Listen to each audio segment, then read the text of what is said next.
Now, the Lakers been absolutely cooking during this trade deadline. Now, first of all, starting off with the big surprise Luka Doncic trade for Anthony Davis. That was a good move, but it felt like more of a long-term move. Like, we finally got the guy to be the future of the team once LeBron retires. But did they get much better short-term just off of that trade? Maybe not, just because of the defensive hole that losing Anthony Davis left. And they would have had to start Jackson Hayes at center most likely. So, what the Lakers do? They traded for Mark Williams yesterday for Dalton Connect in the 2031 first round pick, and as well as Cam Reddish. I guess you could throw him in there because he was technically a part of it. But yeah, the Lakers are cooking. Mark Williams brings a lot of size to the team. He's 7'2". He has the longest reach in the NBA, and he's just an athletic specimen as well. He runs the floor really well. And he has some of the best touch around the rim. He's averaging 16 points, 10 rebounds, at 59% in 25 minutes of action, which is pretty crazy. And he's definitely breaking out this season. Definitely established himself as one of the best low post scorers in the league. And he's an elite lob threat as well, which playing next to Luka and LeBron, that's going to do wonders for him.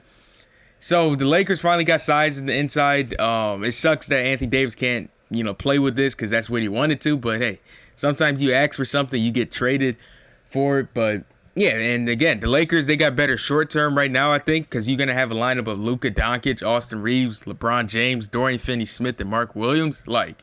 That sounds pretty dangerous, not going to lie. I'll definitely take this team much better than they were before the deadline, even with Anthony Davis. But that's just short term. Long term, you get to build around a trio of Austin Reeves, Austin Reeves, Mark Williams, and Luka Doncic. Sorry, I don't know why I said LeBron. But yeah, you get to build around that trio.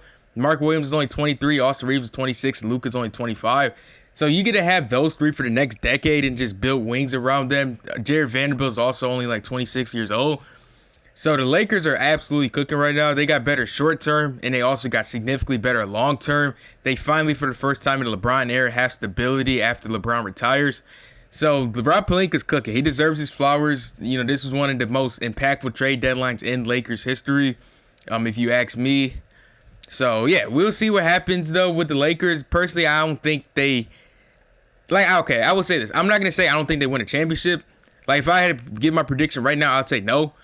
They don't win a championship. Do I think they have a chance? Yes. But here's why. I think the Lakers go as far as Mark Williams' defense takes them.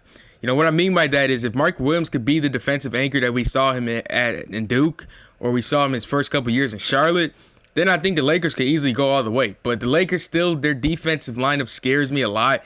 Luka Doncic, obviously we know how he is on defense. We know how Austin Reeves is on defense.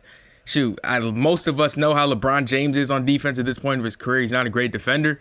So if you just plug in Mark Williams at center, that lineup is still not great defensively. But it brings me to my next point. If Mark Williams could go back to the defensive anchor that he was before his injuries and before, everything happened in Charlotte, then I think the Lakers will easily be a contender. Then I put them firmly in the number 2 spot in the NBA right now, behind just the Thunder, or in the West, sorry. So I think it goes as far as Mark Williams' defense takes them. But am I confident that Mark Williams turns into what he was in Duke and where he was before the injuries?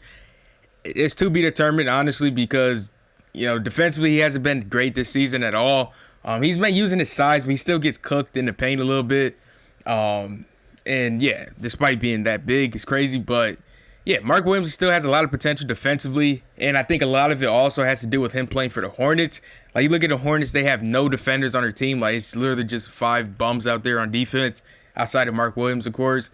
So I think playing with guys like Dorian Finney-Smith might help. But then again, the Lakers' defense isn't good either.